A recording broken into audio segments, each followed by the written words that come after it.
Bismillahirrahmanirrahim. Assalamualaikum warahmatullahi wabarakatuh.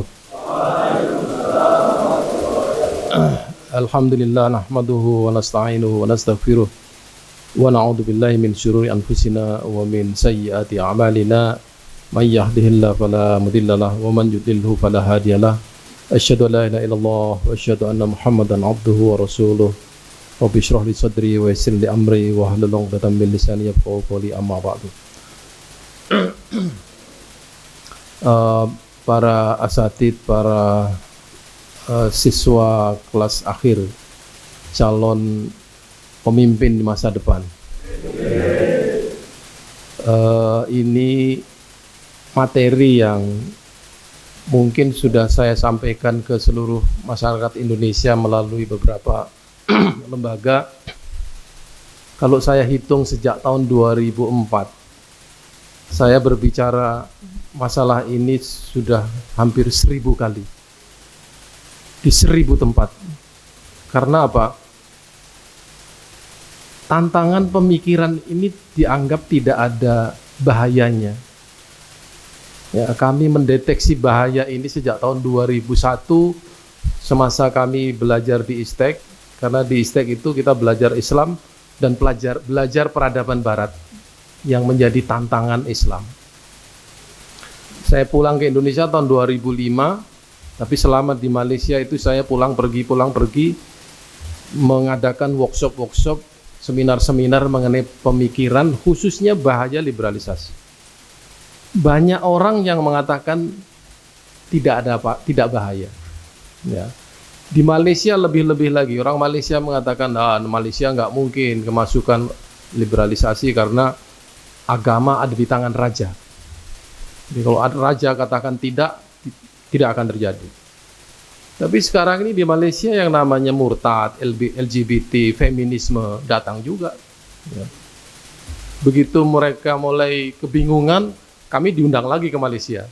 Ya. Gimana cara menghadapi liberalisasi? Kenapa nggak dari dulu, saya bilang. Nah, di Indonesia, ketika kami workshop pemikiran ke pondok-pondok salafiyah khususnya, ya, kami berbicara mengenai pluralisme. Ya. Pluralisme itu istilah yang tidak ada di dalam Islam. Ya. Bahasa Arabnya kemudian oleh orang liberal diterjemahkan menjadi ta'addudul adyan. Kita sampaikan sekian banyak konsep dan bahayanya dan sebagainya kepada para kiai-kiai gus-gus, ya, muda-muda itu. Mereka bilang, ini nggak ada Ustadz di dalam fikih. Kami nggak pernah mendengar istilah ta'addudul adyan. Yang kami sering dengar ta'adduduz zaujat. Sama sekali. Dari mana Ustadz ini? Nah, ini saya bilang, inilah tantangan. Boleh nggak kami baca sumbernya, bukunya tuh dari mana Ustadz? Bukunya banyak, tapi dalam bahasa Inggris. Maaf kalau bahasa Inggris kami nggak bisa baca katanya. Ini coba, tantangannya berasal dari luar yang dalam bentuk bahasa Inggris. Orang itu kalau bicara bahasa Inggris di pesantren, keren. Jadi orang kalau menafsirkan Al-Quran menggunakan hermeneutik, itu adalah orang yang mencoba untuk menjadikan Al-Quran persis seperti Bible. Ya. Bible itu kitab suci yang tidak bisa ditelusuri asbabun nuzulnya. Ya. Kalau Quran masih bisa ada kitab asbabun nuzulnya. Ya. Kemudian dalam Quran juga asal semua katanya ada di dalam sejarah itu. Dan di dalam Al-Quran ada sebuah proses bagaimana kita menyeleksi ini ayat Israiliyat, ini ayat yang betul-betul diwahyukan oleh Allah. Ulama tahu itu. Bible itu tidak. Jadi kalau Bible ini dibandingkan dengan Islam, itu sama dengan hadis do'if. Bible itu hadis do'if. Karena perawinya tidak jelas. Kadang-kadang Paul, kadang-kadang Barnabas, kadang-kadang siapa lagi. Baik, itu pendahuluannya.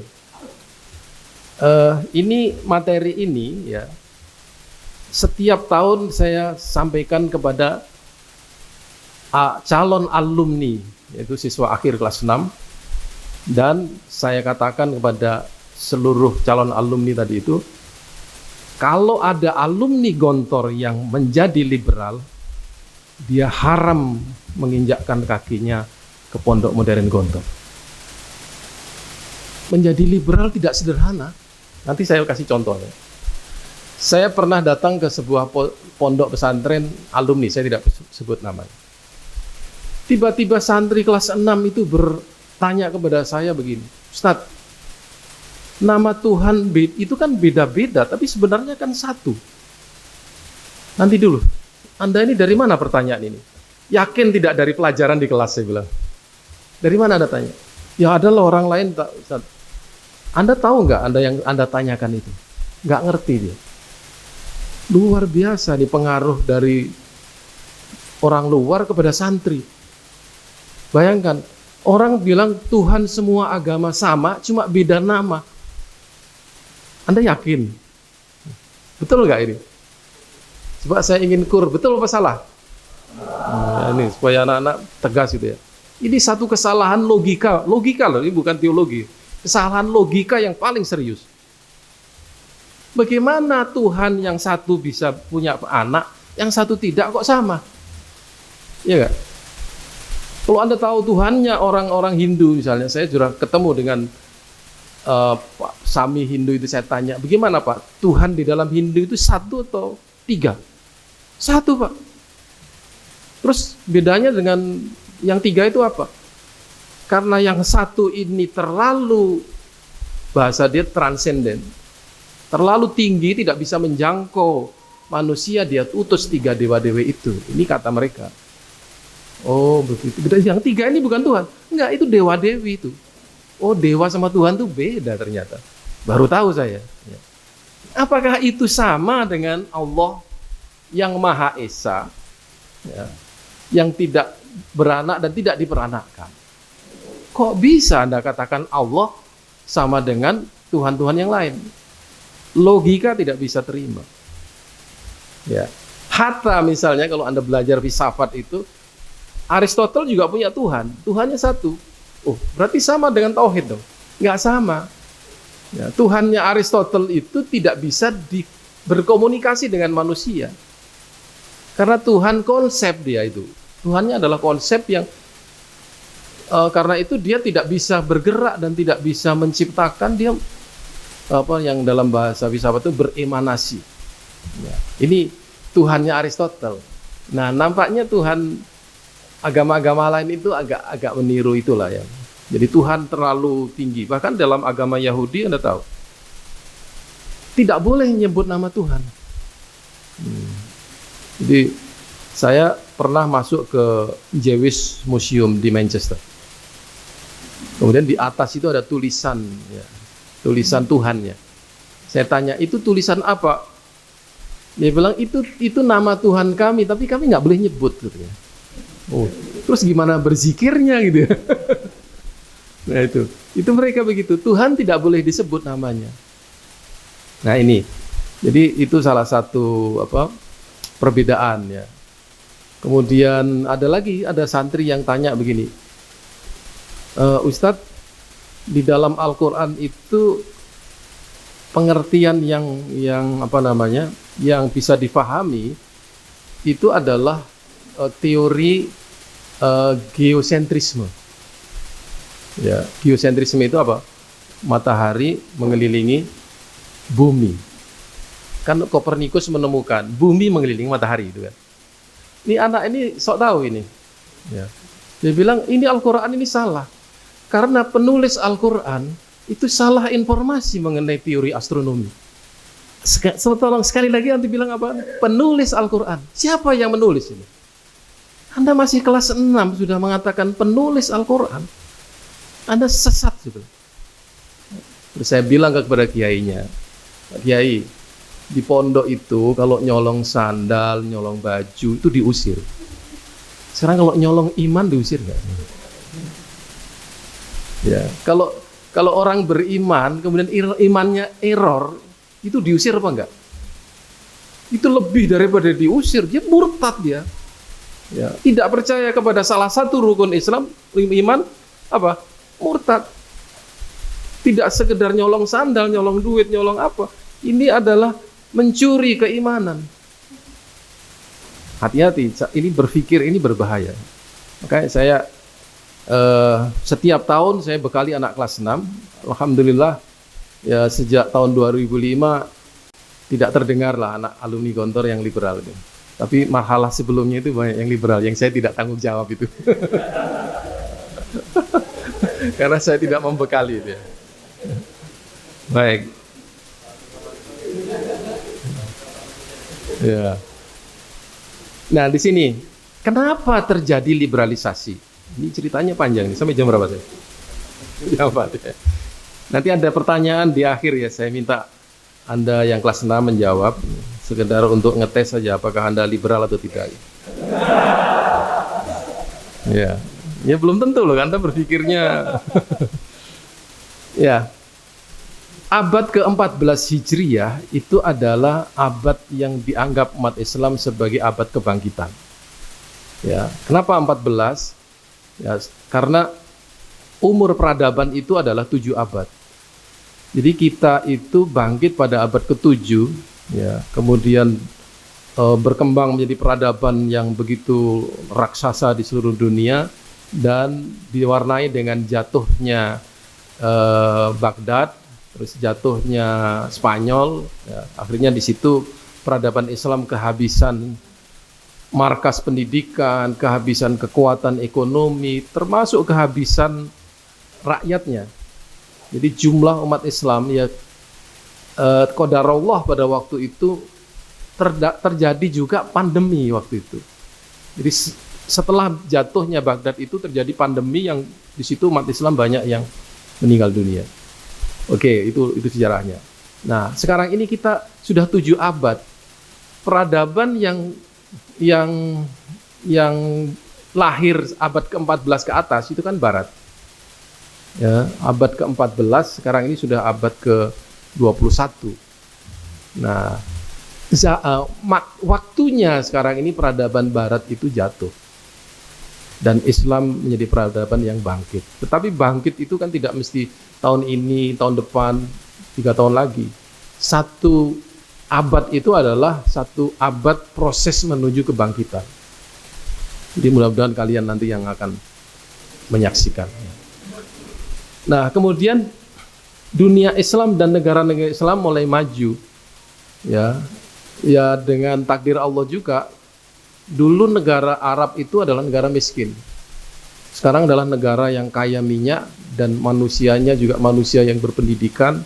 Banyak yang orang-orang doktor, profesor-profesor dari negara-negara itu yang zaman tahun di bawah tahun 60 aja tidak banyak yang mengalami itu.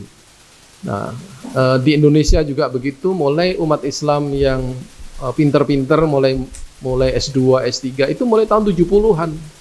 Baru aja. Ya, kemudian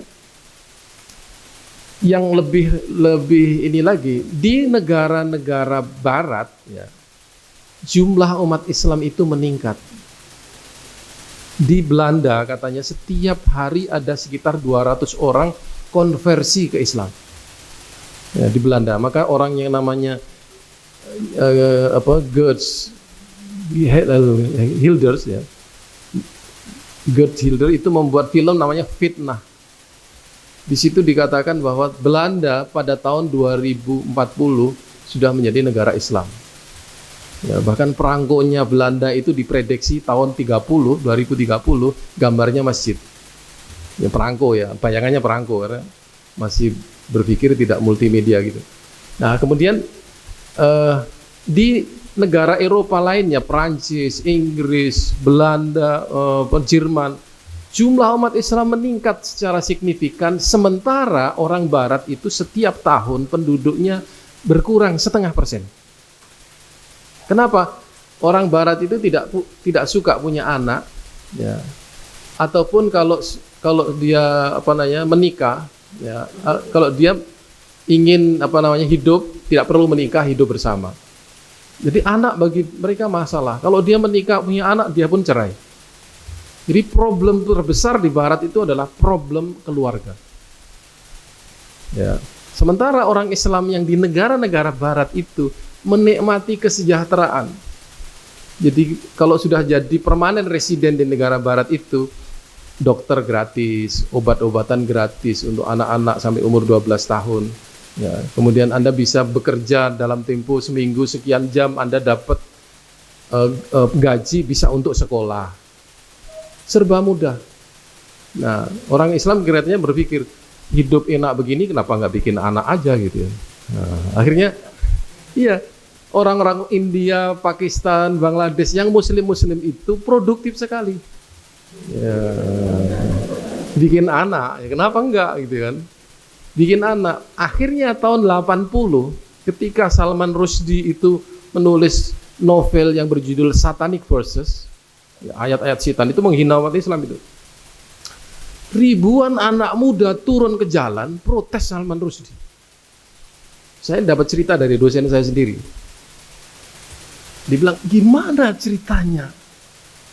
Kampus-kampus sekuler punya mahasiswa-mahasiswa yang mempunyai giroh Islam yang begitu tinggi, turun ke jalan protes Salman Rushdie demi Islam. Unimaginable, kata dia. Tidak terbayangkan sama sekali. Kaget mereka, ternyata orang Islam udah banyak gitu ya. Nah, saya selama 2 tahun di Birmingham itu tidak bertetangga dengan seorang bule satupun. Kiri kanan itu orang India, Pakistan, Bangladesh. Kayak enggak di Inggris gitu rasanya itu.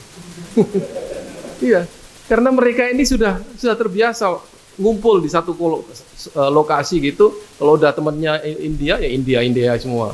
Nanti kulit hitam semuanya. Kulit putih semua. Nah, jumlah orang Islam di Inggris itu sudah sangat mengkhawatirkan. Ya, di London itu adalah kota yang dikelilingi oleh masjid-masjid. Makanya duta besar Inggris di Jakarta itu Muslim sebelum ini. Ya, dia Muslim dari India. Jadi sudah biasa. Ya. Nanti bisa wali kota London aja sekarang udah Muslim gitu ya. Dan itu menjadi satu hal yang biasa karena mereka adalah masyarakat yang menerima pluralisme, dan dia harus terima. Nah, siapa tahu nanti Perdana Menteri Inggris Muslim gitu ya. Siapa tahu. Nah, kemudian apa yang kemudian terjadi? Kepentingan Barat terganggu dengan ini. Ya, negara-negara sudah mulai bangkit melawan Barat dengan kebangkitan Islamnya. Nah, disitulah mereka berpikir, kalau begitu, orang Islam ini harus dirubah cara berpikirnya. We have to change the Muslim mind. Harus kita rubah cara berpikirnya. Disitulah terjadi apa yang disebut dengan westernisasi. Ya. Nah, bagaimana caranya supaya orang Islam ini dibaratkan dengan secara sukarela? Ternyata tidak mudah membaratkan orang Islam. Tahun 80-70 lah, itu terjadi sekularisasi besar-besaran, dan salah satu tokohnya adalah kebetulan alumni dari Gontor ya, Nurholis Majid. Itu melakukan sekularisasi dan memperkenalkan sekularisme dan sekularisasi di Indonesia. Nah, tapi yang mengajarkan sekularisasi bukan Gontor, supaya Anda tahu itu. Yang mengajarkan sekularisasi itu ya ketika dia di Jakarta, wallahu alam, sebenarnya ketika di HMI dia juga menjadi tokoh yang sangat integratif gitu ya, komitmen terhadap Islamnya tinggi. Tapi setelah dari Amerika dia kemudian nampaknya berubah. Jadi Gontor nggak tanggung jawab. Nah, sekularisasi yang terjadi di hampir seluruh dunia Islam, India, Pakistan, Bangladesh, Malaysia, Filipina, termasuk Indonesia, justru dapat respon yang sangat mengejutkan. Apa responnya? Terjadi jilbabisasi besar-besaran di semua kampus. Masih ingat kan? Jilbab itu adalah sebuah gerakan yang diam-diam mulai dari kampus, dari ITB, Salman, UGM, kemudian UI, kemudian UNER, digerakkan oleh para cendekiawan Muslim yang itu adalah dosen-dosen. Terjadi sebuah respon yang terbalik dari apa yang diinginkan oleh orang-orang Barat. Ya, akhirnya mereka seperti berputus asa. Ada zaman Orde Baru itu tuduhan orang-orang fundamentalis, orang-orang istilahnya apa ya? bukan teroris, pada waktu itu belum ada teroris. Ya, fundamentalis apa? Komando jihad. Ya, komando jihad, sampai dibuat drama seorang tokohnya itu membajak pesawat ke Bangkok. Ya. Dituduh lah, inilah bahayanya komando jihad.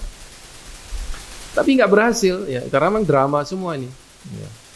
Kemudian ini, ya ini sebenarnya bisa diputar filmnya ini, tapi nggak tahu.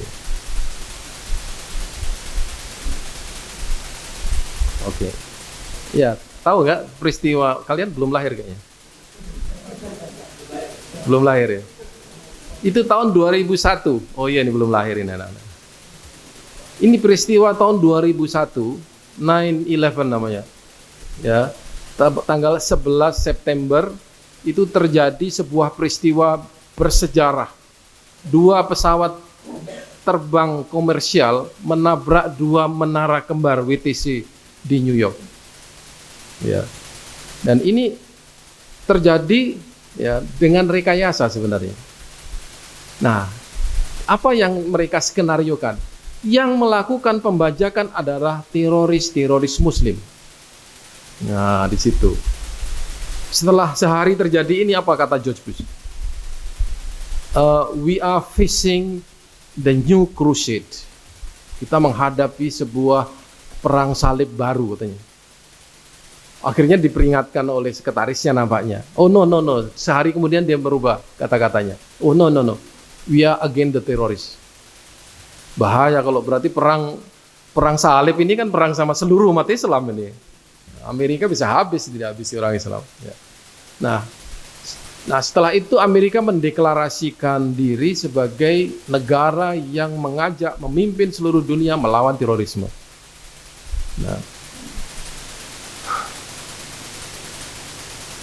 Nah, ini apa yang dimaksud dengan ini? Ini sebenarnya saya kalau cerita panjang lagi ya, ini sebenarnya mainan Amerika aja. Jadi gini, 2 menara kembar itu diasuransikan dulu 8 bulan sebelum ditabrak. Dan yang nabrak itu bukan teroris, ya orang mereka sendiri. Ya. Loh, kok mau-maunya dia mengorbankan 2 menara kembar yang harganya triliunan itu? Sudah diasuransikan. Dan apa? Dia akan dapat dengan terorisme ini, dia akan dapat hak untuk menyerang negara yang dia anggap teroris. Setelah itu kan kemudian nyerang Afghanistan. Setelah itu dia nyerang Irak. Ya. Nah ini dia mendapat SIM, ya, surat izin menyerang. Diseranglah dunia Islam. Ya. Jadi Barat itu setelah dia lihat Rusia, Soviet itu sudah tidak berdaya lagi, ya, dia mencari musuh baru. Apa kira-kira yang membahayakan Barat? Islam. Islam akan bangkit menjadi sebuah peradaban yang kuat, harus dilemahkan. Ya.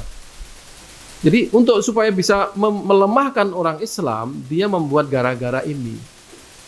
Inilah gara-gara yang mereka desain supaya ini menjadi alat untuk memusuhi umat Islam. Ya. Akibatnya apa? Orang Islam dituduh, dipojokkan. Ya. Di Barat sendiri orang Islam berjilbab, Anda tahu kan? Viral di mana-mana, wanita lagi makan di sebuah restoran dipukuli oleh laki-laki karena gara-gara dia berjilbab. Ada juga yang ditarik jilbabnya, ditendang. Ya, orang Barat yang memang sudah nggak ngerti Islam dan tidak tahu apa itu Islam. Padahal di Amerika setelah terjadi peristiwa WTC itu, buku yang paling laris dibeli oleh orang Amerika adalah Al-Quran. Banyak orang kemudian penasaran apa sih yang diajarkan oleh Al-Quran itu. Ya. Nah di sini orang Islam kemudian dihalangi supaya tidak merasa menjadi seorang yang benar secara absolut, secara mutlak. Makanya umat Islam harus diajari bagaimana supaya merasa tidak benar sendiri, ya. Agar tidak merasa benar dan menyalahkan orang lain, khususnya menyalahkan Barat. Saddam Hussein itu kesalahannya satu aja sebenarnya. Dia suka menyalah-nyalahkan Amerika dan mengkritik Amerika. Ya. Orang Amerika itu kupingnya tipis. Jadi kalau dikritik aja udah panas ya. Itu Amerika khususnya. Nah, dibuatlah kemudian skenario-skenario termasuk bom Bali itu, ya. Itu bom yang wallahu alam bisawab siapa yang membuat. Ya. Kemudian dibuatlah di Paris sebuah peristiwa kartun Nabi yang berakhir dengan pembunuhan seorang wartawan di kantornya Charlie Hebdo oleh seorang yang nggak tahu juga. Ya. Itu orang Paris saja aneh. Jadi terjadi pembunuhan wartawan di kantor surat kabar Charlie Hebdo. 5 menit kemudian polisi datang. Ya, 5 menit kemudian, bayangkan, kan sudah disiapkan itu. Ya. Termasuk ini WTC diledakkan ini, kok bisa semua kamera itu mengarah ke situ? Padahal itu begitu cepat kejadiannya, kok bisa angle-angle-nya menarik semua ya? Ya, untuk merekam kejadian WTC itu sudah disiapkan. Ya. Saya punya kasetnya yang membuktikan bahwa itu adalah kerjaannya George Bush. Oke, nah caranya supaya Islam tidak merasa benar dan tidak menyalahkan orang lain dan tidak menjadi fundamentalis dan teroris, diliberalkan, ya, diganti, ditukar cara berpikirnya. Ya. Nah, cara mereka gimana? Apa yang mereka alami di Barat itu dibawa ke negara Islam, ke dunia Islam. Ya. Jadi kata liberal itu kan bebas. Ya. Bebas di Barat itu apa? Bebas dari agama. Ya. Kita diajari bagaimana kita supaya berpikir bebas-bebas aja lah, jangan terikat dengan Quran, jangan terikat dengan hadis. Ya. Kata liberal memang artinya banyak sekali ya. Pertama, bebas secara ekonomi, politik, dan sebagainya ya. Nah, yang penting lagi adalah bebas dari Tuhan. Makanya revolusi Perancis itu salah satu pasalnya itu menarik sekali ya. Ya. Tuhan tidak boleh ikut campur urusan manusia. Ini gimana coba? Seakan-akan Tuhan itu temannya dia gitu. Tidak boleh ikut campur. Makanya menghapuskan hak-hak Tuhan dan menyingkiran agama dari kehidupan publik. Jadi Tuhan tidak boleh ikut di dalam kehidupan masyarakat luas. Berarti di situ agama hanya di gereja aja. Itulah kemudian gereja menjadi rumah hantu sekarang ini di negara-negara Barat. Ya, bagaimana caranya orang meliberalkan itu? Mengubah kurikulum pendidikan Islam yang radikal menjadi moderat. Ini katanya Donald Rumsfeld ya. Dikutip oleh Republika tahun 2005, buktinya ada. Ya. Lembaga pendidikan Islam bisa cepat menumbuhkan teroris ya, baru. Kita lebih baik merubah kurikulumnya daripada menumpas teroris-teroris yang dihasilkan oleh pesantren. Ini orang ini sudah suudon sama pesantren. Ya. Kemudian caranya apa? Mengkritik Al-Quran, mengkritik hukum Islam, mengkritik kebenaran agama, mengkritik ulama, ya, mengkritik, membela kesesatan dan aliran sesat. Ini kalau kalian baca media massa, saya kira Anda tahu terjadi sekarang ini. Sekarang ini terjadi di Indonesia, terjadi di Malaysia dan di banyak tempat. Ya. Hukum Islam dipersoalkan. Ya. Ini tiba-tiba seorang wanita viral, ya, bicara dengan seenaknya, baju agak telanjang dikit gitu. Kemudian mengatakan orang Islam orang yang sholat itu tidak pasti masuk surga. Ya. Kemudian Muhammad itu siapa? Lagi sekarang ada Muhammad kece ya. Muhammad kece yang nggak kece sama sekali itu. Ya, Muhammad kece. Ternyata dia memang orang ateis, bukan orang Kristen, orang ateis. Ya, berbicara mengkritik Islam yang dia tidak tahu. Ya. Kemudian ini nanti ini. Pluralisme agama itu adalah alat yang seperti saya sebutkan tadi. Alat untuk merubah cara berpikir umat Islam yang tadi berpikir mutlak menjadi ragu. Ya. Apa itu pluralisme agama? Itu paham yang menyatakan bahwa semua agama adalah sama benarnya atau mempunyai kebenaran masing-masing. Sekarang coba pikirkan, semua agama benar menurut Tuhan. Pertanyaannya, Tuhan yang mana? Tuhan Islam, Tuhan Allah, Tuhan Yahweh, Tuhan Bapa, Tuhan Nirguna Brahman. Pilih salah satu. Yang Anda maksud Tuhan yang mana?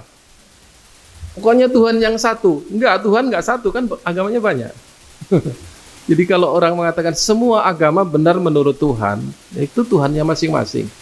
Tapi masalahnya, siapa yang mengatakan bahwa semua agama benar menurut Tuhan masing-masing? Siapa yang mengatakan itu? Kan dia sama dengan mengatakan semua agama sama. Kalau begitu, kita rujuk sekarang apa kata Buya Hamka. Orang yang mengatakan semua agama itu sama, dia tidak beragama. Betul nggak? Iya. Oh sama aja lah. Ini agama ente apa kalau semua benar? Iya kan? Kalau Anda Muslim, ya, Anda mengatakan Islam yang paling benar. Kalau Anda Kristen, Anda mengatakan Kristen yang paling benar. Itu cara beragama yang benar. Dan tidak semua orang yang beragama suka dengan pernyataan ini. Ya. Saya bertemulah dengan seorang dosen Faculty of Systematic Theology di Austria. Saya tanya, do you know what is pluralism? Religious pluralism? I know, dia bilang. What do you think about this? This is American project. We dislike this, katanya. Terus saya tanya, you know John Hick? This is British Protestant who introduced the idea of global theology. I know him, he is nothing, katanya. Ya, dia nothing. Nggak suka. Jadi orang Kristen tuh nggak suka dengan pluralisme. Ya, kok kita disuruh suka-suka itu gimana? Orang Kristen aja nggak suka. Kemudian apa bahayanya ini? Bahayanya pluralisme itu adalah pertama tadi menyamakan semua agama. Akhirnya apa? Ketika masuk dalam pikiran umat Islam, dosen Muslim mengatakan bahwa Ahlul Kitab itu masuk surga. Ya, Ahlul Kitab Yahudi Nasrani itu masuk surga. Ya, kemudian Islam bukan agama yang paling benar. Agama lain juga benar. Bahkan dosen di Jogja ada yang mengatakan, nanti ya jangan kaget kalau di surga Anda bertemu dengan orang-orang ateis, ya, orang Nasrani. Dia masuk dari pintu yang lain, kita pintu yang ini gitu ya. Emang surga punya ente ya. Kok enak. Coba masuk akal enggak? Orang kafir tidak percaya surga jannah yang diciptakan oleh Allah. Kok tiba-tiba masuk di situ gitu ya? No, siapa loh kan itu?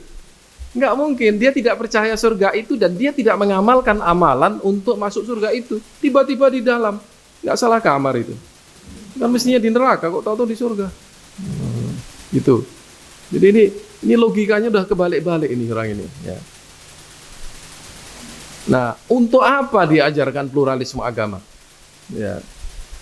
Supaya umat Islam tidak yakin akan agamanya. Supaya umat Islam itu mengatakan agama saya benar, agama lain juga benar. Kalau Anda mengatakan seperti begitu, Anda sudah kehilangan satu aspek penting dalam rukun iman. Ya. Ini hati-hati ya. Kedua adalah feminisme.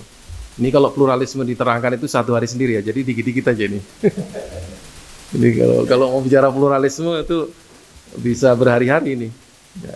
Feminisme ini gerakan yang seakan-akan adalah gerakan memberdayakan wanita. Ya, hati-hati kalau Anda nikah nanti dapat feminis, ya, dia nggak akan masak. Ya, betul. Orang feminis itu nggak mau jadi tinggal di dapur, nggak mau. Ya. Dapur itu pantangan bagi feminis. Emang pembantu kita ini katanya. Ya, gerakan wanita di barat yang menuntut hak wanita di masyarakat awalnya begitu. Setelah itu haknya dipenuhi, dia ingin bahwa laki-laki dan perempuan itu mempunyai hak yang sama. Ya, hak yang sama dalam segala hal. Nah, di situ apa kemudian yang terjadi? Hak itu kalau Anda lihat di barat ya, di barat itu gini, gambarannya orang barat itu. Tidak mudah laki-laki itu menikah. Ya, dan banyak orang yang tidak mau. Tidak mudah laki-laki atau perempuan di barat itu dapat pasangan.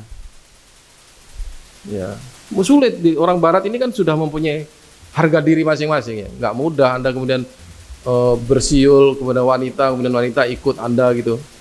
Ya, orang barat punya gengsi masing-masing. Ya. Kemudian kalau di barat itu setiap Sabtu malam itu ada pub. Ya, pub itu kayak pengajian kita gitu ya. Jadi wanita dan laki-laki itu masuk pub berbondong-bondong, antri dia sampai 100 meter. Itu saya saksikan sendiri. Hari Sabtu malam, malam Minggu. Tapi Minggu pagi nggak ada orang antri masuk gereja. Ya, berarti orang-orang ini betul-betul ateis nih, nggak doyan agama tapi doyan pub. Di pub itu apa yang mereka lakukan? Mereka mencari pasangan. Setiap minggu dia mencari pasangan. Ya, masuk pub, minum-minum, kenalan dengan perempuan, bawa ke rumah, dia berhubungan suami istri. Besok datang lagi, cari perempuan yang lain lagi. Ya. Begitu seterusnya, setiap hari dia lakukan itu. Nah, kalau dia nggak dapat, ya, padahal nafsunya harus disalurkan. Makanya di Amerika itu setiap menit terjadi perkosaan. Ya, perkosaan setiap menit. Dan tercatat di dalam kepolisian itu. Kenapa? Problem sekali masalah seksual ini. Akhirnya apa? Yang terjadi adalah kalau nyari laki-laki susah, ya, kami wanita-wanita ini bisa memuaskan diri tanpa laki-laki. Lahirlah disebut lesbianisme. Yang laki juga kamu kalah. Ya emang kita perlu inti aja. Kayaknya gitu bahasanya. Mau dikira laki-laki bisa hanya puas hanya dengan wanita. Kita juga bisa puas dengan laki-laki. Muncullah ide homoseksualisme. Lahir lagi kaum Nabi Lot sekarang ini. Itu hasil daripada gerakan feminisme yang muncul menjadi praktek-praktek menjadi LGBT. Ya, LGBT itulah yang kemudian sekarang ini dikembangkan bukan dalam pemikiran, praktek. Ya. Hati-hati ini kita di masyarakat. Ya. Jadi ini satu gerakan yang mencurigakan. Mencurigakannya karena apa? Kalau Anda di media sosial menulis LGBT, itu Anda dibully oleh semua orang. Ya, makanya kalau menulis LGBT itu jangan disikat gitu. EL, GE, BT gitu ya. Bahaya. Saya sendiri pernah di Facebook saya itu ditutup. Ya, ditutup gara-gara apa? Gara-gara saya menulis status kalau Anda melakukan pembunuhan, pencurian, menikah sesama jenis, nggak ada LGBT. Itu terserah pada Anda.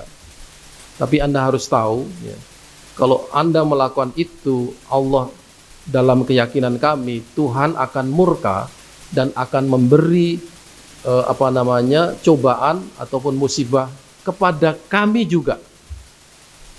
Itu aja. Nggak sampai seminggu kemudian Facebook saya ditutup, nggak bisa masuk saya. Luar biasa Facebook ini. Berarti Facebook ini penikmat LGBT kelihatannya. Ya. Hati-hati. Jadi kok cepat sekali, akhirnya saya coba lagi. Akhirnya saya disuruh apply lagi, daftar lagi menggunakan KTP. Saya ikuti KTP. Karena ini banyak yang langganan dengan status saya ini orang-orang ini. Ya, jadi nggak apa-apalah saya daftar lagi. Hanya gara-gara menulis menikah sesama jenis. Luar biasa. Nah, gerakan ini bukan lagi pemikiran. Jadi saya katakan dulu bahaya. Sekarang orang tidak lagi merasakan bahaya pemikirannya, yang dia rasakan adalah prakteknya. Ya. Pluralisme agama tahun 2005 wacana aja. Sekarang apa? pejabat ngomong pluralisme. Ya. Kemudian tokoh-tokoh masyarakat sudah berbicara, ya kita bukan bukan satu-satunya agama yang benar, agama lain juga mungkin benar.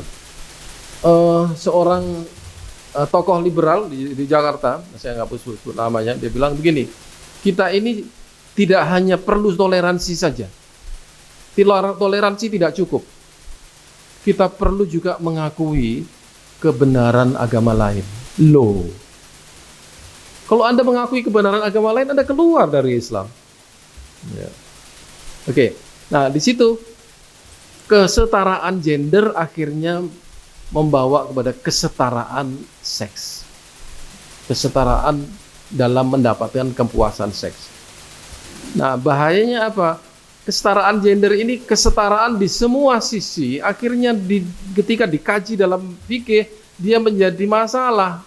Lidzakari mislu hadil unsayan, lo kok laki-laki lebih banyak dari perempuan? Nggak bisa dong. Ya, kemudian rijal qawwamuna 'alan nisa, lo kok laki-laki masih mimpin? Ini agama nih, Islam nih masalah nih. Ya. Banyak sekali kemudian dipersoalkan antara saksi laki-laki, saksi perempuan beda. Air kencing bayi laki-laki dan perempuan dibedakan. Ini melawan kesetaraan gender.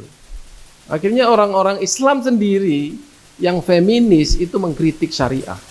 Ya.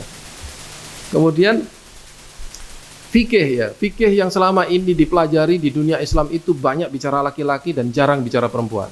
Ya, jadi katanya fikihnya maskulin, macho gitu ya fikihnya itu. Nah ini sekedar tuduhan aja. Nah kemudian yang penting lagi adalah mereka ini sesungguhnya ingin menghancurkan institusi keluarga. Ya. Jadi kalau laki-laki nggak boleh memimpin, terus siapa yang akan menjadi kepala keluarga? Nggak perlu kepala keluarga. Nah sekarang kalau istrinya ini seorang feminis, dia nggak peduli ngurus anak di rumah, itu urus pembantu aja. Saya sebagai seorang feminis dan saya harus mempunyai karir di luar, nggak perlu saya repot-repot di keluarga. Makanya rumah tangga, rumahnya seorang feminis LGBT ke depan tidak ada dapurnya. Tidak ada dapurnya. Kenapa? Ya, kalau ada dapur pasti perempuannya suruh masak. Jadi istri selama ini dijadikan pembantu. Pokoknya 3 hal itu: dapur, sumur, kasur. Ini penghinaannya orang feminis kepada kita ya. Padahal tahu nggak? Berabad-abad umat Islam itu ya, mempunyai tradisi bahwa istri wanita di rumah full mendidik anak-anaknya, menghasilkan ulama-ulama besar. Ya, ulama besar lahir dari seorang istri yang isinya dapur, sumur, kasur. Ya. Apa hina? Ya. Nah, makanya Muhammad Iqbal kemudian mengatakan begini. Orang-orang wanita di barat itu dia menginginkan kebebasan dan pujian. Tapi Anda tidak tahu, wanita-wanita di dalam Islam itu mendapatkan kebebasan, pujian dan kehormatan. Nah, kehormatannya itu kita dihormati loh dengan cara begini. Ya. Sekarang bandingkan aja wanita barat yang sudah umurnya 60 tahun. Ya, suami sudah tidak ada, anak tidak ada di rumah. Siapa yang menghargai dia? Tinggal tunggu mati aja. Ya. Kalau kita seorang nenek yang punya cucu, ya sudah punya anak 10, cucunya 20, ya, dia akan menikmati kehormatan itu. Dan didoakan. Orang Kristen kan nggak ada doanya itu untuk orang tua itu. Ya. Oke. Nah, 3 adalah humanisme, kemanusiaan.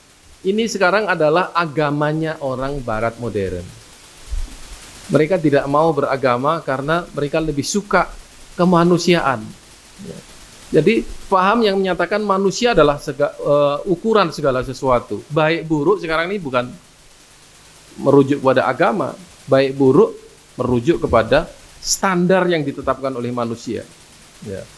Jadi mementingkan manusia daripada Tuhan, ya, moral daripada akhlak. Bahayanya apa? Akhirnya hukum syariah dikalahkan. Ya. Ketika seorang ini yang terjadi sekarang, seorang ibu mendidik anaknya dengan memukul, anaknya lapor polisi. Ini melanggar HAM. Ini terjadi. Ya. Jadi HAM bisa mengalahkan syariah. Sangat bahaya sekali. Ya. Kemudian murtad juga dibolehkan dengan dasar kemanusiaan. Bunuh diri dibolehkan, dasarnya kemanusiaan. Padahal ini dalam Islam dua-duanya adalah dosa besar. Ya. Nah, baru kemudian kalau orang sudah berbicara HAM, ya, dia akan berbicara mengenai hukum-hukum dalam Islam. Hukum Islam udah nggak sesuai lagi dengan zaman sekarang kita.